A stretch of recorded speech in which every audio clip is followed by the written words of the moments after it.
Dragon cinema glimpse చూసారా? చూశాను, నిన్న నైటే చూశాను. దగ్గర నాకు ఫస్ట్ టైం అర్థం కాక మళ్ళీ నెక్స్ట్ టైం చూశాను, మార్నింగ్ కూడా చూశాను. బట్ ఏంటంటే అర్థమైంది. సో ఓకే, బట్ అర్థమైంది సినిమా మొత్తానికి. బట్ ప్రశాంత్ నీల్ గారు మళ్ళీ ఆయన డైరెక్షన్ తోటి మళ్ళీ కంబ్యాక్ అయ్యారనే చెప్పొచ్చు. ఇంకొకటి, ఈ సినిమా కోసం ప్రత్యేకంగా జూనియర్ ఎన్టీఆర్ గారు చాలా కష్టపడుతున్నారని తెలిసింది. అండ్ లాస్ట్ టైంలో కూడా మనం కొన్ని పోస్టర్లు చూసుకుంటే చాలా బక్కగా అయ్యారని చెప్పేసి కొన్ని ట్రోలింగ్స్ కూడా వచ్చినాయి. కొన్ని మన పోస్టర్లు చూస్తుంటే కొంచెం బక్కగా అయ్యారు, అండ్ ఏంది ఇలా చేంజ్ అయిపోయారు ఎన్టీఆర్ గారు, ఏంటి ఇలా అసలు మనం అలా ఎవరు ఎక్స్పెక్ట్ చేయలేము. సో ఏంటంటే మొన్న ఇప్పుడు ఆయన కనిపించిన ఫస్ట్ లుక్ తోటి ఆయన బాడీ బల్క్ అవ్వడం కానీ, ఒక చిన్న షాట్లోనే తను అలా మోల్డ్ అవ్వడం కానీ చాలా బాగా అనిపించింది. అండ్ ఇప్పుడు తనకు ఆ జోన్లోనే వెళ్తున్న కారణం ఏంటంటే, ఫస్ట్ ప్రశాంత్ నీల్ గారికి ఒకటి కలర్ బ్లైండ్నెస్ ఉందని చెప్పేసి ఒకటి చెప్పారనమాట, black. So black colour blindness వల్లనే తను చేసే సినిమాలన్నీ ఆ వేరియేషన్లోనే ఆ జోన్లోనే తీస్తానని చెప్పేసి ఆయన కంపల్సరీ ఫస్టే చెప్పేశారు బ్రో.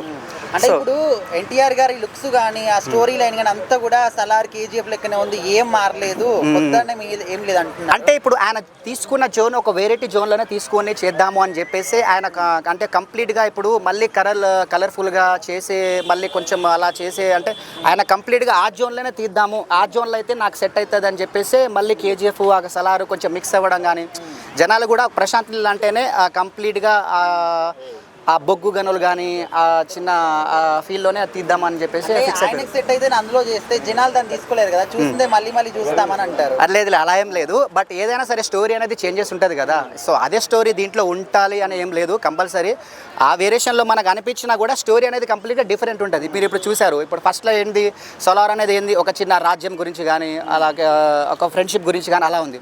కేజీఎఫ్ అంటే ఏంటి, అమ్మ సెంటిమెంట్ ఉంది, దాంతోపాటు అమ్మ కోసం తను గోల్డ్ మైనింగ్ కానీ గోల్డ్ స్ట్రగ్లింగ్ కానీ అట్లుంది.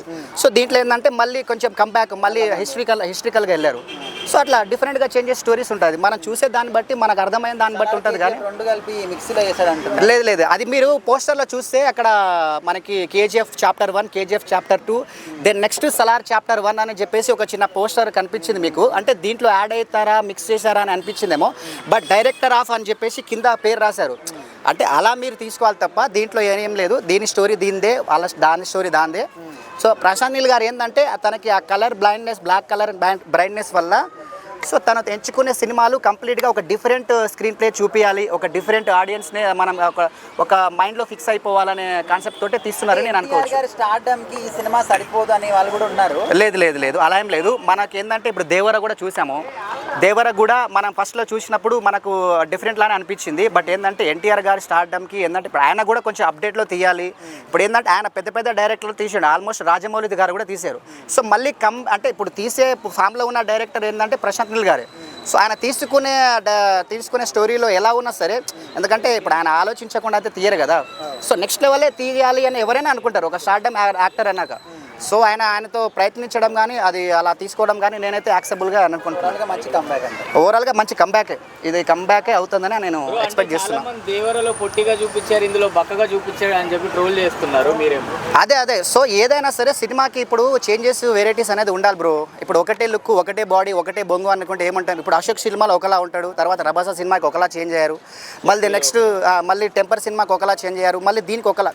సో ఏంటంటే కొంచెం బాడీ వేరియేషన్ చేంజ్ అనేది కంపల్సరీ ఒక ఆర్టిస్ట్కి ఉండాల్సిన లక్షణాలే ఫస్ట్ అది. ఇప్పుడు పెద్ద సినిమాలో రామ్ చరణ్ గారు చేశారు. సో ఏదైనా సరే కొంచెం ఇప్పుడు వాళ్ళు కష్టపడే దాన్ని బట్టే జనాలు కూడా థియేటర్కి రావాలి, ఏదైనా సరే కొత్తగా ఉండాలి చూద్దాము అనే ఆ కుతూహలంతో వస్తున్నారు తప్ప నార్మల్గా చేస్తే రావట్లేదు కదా. రెండు దగ్గర ప్రభాస్ గారు మళ్ళీ కాపీ కొట్టారు సలార్ నుంచి, ఆ బ్లాక్ జాకెట్ కానివ్వండి. అచ్చా ఓకే, అది సో ఇప్పుడు ఏంటంటే ప్రభాస్ లాగా ఉన్నారు అని ట్రోల్ చేస్తున్నారు. సో ఏం లేదు, బట్ ఏంటంటే ఇప్పుడు కంప్లీట్గా ఆయన ఇప్పుడు బాడీ కనిపించాలి, తన లుక్ కనిపించాలంటే ఇప్పుడు ఏదో ఒక చిన్న అలానే రావాలి తప్ప మళ్ళీ అది కూడా ఇప్పేసుకుంటే వస్తే బాగుండదు కదా. సో ఏంటంటే నో ప్రాబ్లం, అది అలా వస్తేనే ఇప్పుడు బాడీ కట్అవుట్ బనియన్ మీదే కనిపిస్తుంది కానీ మళ్ళీ ఇక వేరే దాని ఇలా కనిపించదు కదా. సో అట్లా అని చెప్పేసి అనుకుంటూ సో ఓకే. అంటే ప్రభాస్ అంటే తను అక్కడ ఫుల్ టీషర్ట్ ఉంది, ఇక్కడ హాఫ్ టీషర్ట్ ఉంది. సో నో ప్రాబ్లం, నాకైతే వెరైటీగానే అనిపిస్తుంది అని అనుకుంటున్నా. సో ఓవరాల్గా సినిమా చూసిన తర్వాత ఎక్స్పెక్ట్ చేద్దాం, ఎందుకంటే ప్రశాంత్ నీల్ గారి డైరెక్షన్ కానీ ఆయన తీసుకునే స్టోరీ టేకింగ్ కానీ కంప్లీట్గా వెరైటీలానే తీసుకొస్తాడు, వెరైటీలానే చూపిస్తాడని నేను ఎక్స్పెక్ట్ చేస్తున్నాను. ఎలా అనిపించింది డ్రాగన్ గ్లిమ్స్? హాయ్, నిజంగా నాకైతే గూస్ బంప్స్ వచ్చాయండి. జూనియర్ ఎన్టీఆర్ యంగ్ టైగర్ అంటే అందరికీ తెలుసు కదా, ఆయనకి యాక్టింగ్ కావచ్చు, డ్యాన్సింగ్ కావచ్చు, ఏదైనా కానీ కొట్టిన పిండి. ఇంకా ప్రశాంత్ నీళ్ళు ఆయన దేశం గర్వించదగ్గ డైరెక్టర్. సో వేరే కాంబినేషన్లో సినిమా అంటే ప్రతి ఒక్కరు కూడా చాలా ఎగ్జైటింగ్గా ఉన్నారు. నాకు తెలిసి కేజీఎఫ్ సలార్ లాగానే అదే స్టైల్లో తీస్తాడు అనుకుంటున్నాను, ఆ డార్క్నెస్ అదంతా.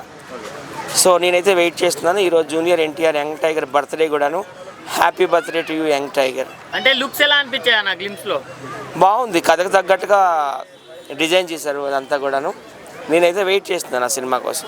ఓకే, అంటే చాలామంది సలార్ లానే ఉంది, మళ్ళీ దీనికి ఎన్టీఆర్ని పెట్టి తీయాల్సిన అవసరం ఏందని కొంతమంది నెగిటివ్గా చెప్తున్నారు. దాని గురించి ఏం చెప్తారు? అంటే డార్క్నెస్లో ఉన్నది స్టోరీ అంతా, అలాగని సలార్ స్టోరీ అనుకోలేము కదా, కేజీఎఫ్ స్టోరీ అనుకోలేం కదా. స్క్రీన్ ప్లే స్టోరీ అన్నీ కూడా మారుతాయి. ఆ సినిమాని మళ్ళీ ఎందుకు తీస్తారు ఇన్ని వందల కోట్లు ఖర్చు పెట్టి చెప్పండి? ఈ సినిమా స్టోరీ వేరు, ఆ సినిమా స్టోరీ వేరు. కాకపోతే ఆయన స్టైల్ అట్లా ఉంటుంది అనమాట, ఒక్కొక్క స్టైల్ ఒకలా ఉంటుంది. ప్రశాంత్ నీల్ స్టైల్ ఏంటంటే అంత చీకట్లో ఎక్కువ షూటింగ్ జరుగుతుంటుంది, నైట్ టైంలో అనుకోవచ్చు, డార్క్నెస్లో అనుకోవచ్చు. సో ఇంకా వీళ్ళిద్దరు కాంబినేషన్ అంటే చెదగొడతారని నేనైతే అనుకుంటున్నా. అంటే చాలా మంది ఆఫ్లైన్ లుక్ చూసి ఎన్టీఆర్ అన్నకి ఏమైంది, ఏం రోగం వచ్చిందని కూడా మాటలు చెప్పారు. సో వాళ్ళందరికీ ఇప్పుడు రాడ్ దిగినట్టేనా? లేదు, ఆయన సంపూర్ణ ఆరోగ్యంతో ఉన్నారు. ఆయన బర్త్డే కదా ఈరోజు. ఫ్యాన్స్ చాలామంది వాళ్ళ ఇంటికి వెళ్ళారు, జూబ్లీహిల్స్, అందరికీ షేక్ హ్యాండ్లు ఇచ్చారు. అలాగే ఏవో 2 చిలకల్లో కూడా చూపించారు, వాటికి జపనీస్ పేర్లు ఏవో పెట్టారు, యూవు యోహో అని. ఆయన ఆరోగ్యంగా ఉన్నాడు, చాలా హ్యాండ్సమ్గా ఉన్నాడు, చాలా ఫిట్గా ఉన్నాడు. ఇంకా మరి వీళ్ళందరి మీద పడి ఏడుస్తారు కదా, ఒక రామ్ చరణ్ కావచ్చు, ఒక పవన్ కళ్యాణ్ కావచ్చు, ఒక జూనియర్ ఎన్టీఆర్ కావచ్చు, ఒక అల్లు అర్జున్ కావచ్చు, వీళ్ళందరి మీద పడి ఏడిస్తారు. ఎందుకంటే వీళ్ళందరూ కూడాను పాన్ ఇండియా లెవెల్లో పెద్ద స్టార్లు. వాళ్ళ సినిమాలకి 1000 కోట్లు 1500 కోట్లు కలెక్షన్ వస్తాయి. వీళ్ళకి జీలో దమ్ము లేదు, వీళ్ళ సినిమాలు హిట్ చేసుకోలేరు. వీళ్ళు పాన్ ఇండియా స్టార్లు ఎప్పటికి కాలేరు కనుక వాళ్ళ మీద పడి ఏడిస్తారు. పెద్ద మీద కూడా అలాగే ట్రోలింగ్లు చేస్తున్నారు. ఎవరు ట్రోలింగ్లు చేస్తున్నారు జనాలు అందరికీ తెలుసు. వాళ్ళ హీరోలు ఎప్పటికి కూడాను స్టార్లు కాలేరు, పాన్ ఇండియా స్టార్లు కాలేదు. అందుకే ఈ స్టార్ల మీద పడి ఏడుస్తారు. అంతే, జనాలు అందరికీ తెలుసు కదా, ఏ మూవీ అయినా కానీ 1000 కోట్ల పైనే పక్క రాసి పెట్టుకో. ఆల్రెడీ RRR కూడా 1200 కోట్లు ఆయన సినిమాకి వచ్చింది కదా. ఈ సినిమా అయితే మాత్రం 1000 కోట్ల పైనే. మరి పెద్ద ట్రైలర్లో ఈ గ్లిమ్స్లో రెండిట్లో కంపేర్ చేస్తే ఏది మీకు ఎక్కువ? రెండు బాగున్నాయి. నీకు కుడి కన్ను బాగుందా, ఎడ కన్ను బాగుందా అంటే ఏం చెప్తావు? 2 కళ్ళు బాగున్నాయి. ఎందుకంటే రామ్ చరణ్ కూడా ఆయన కూడా పులి.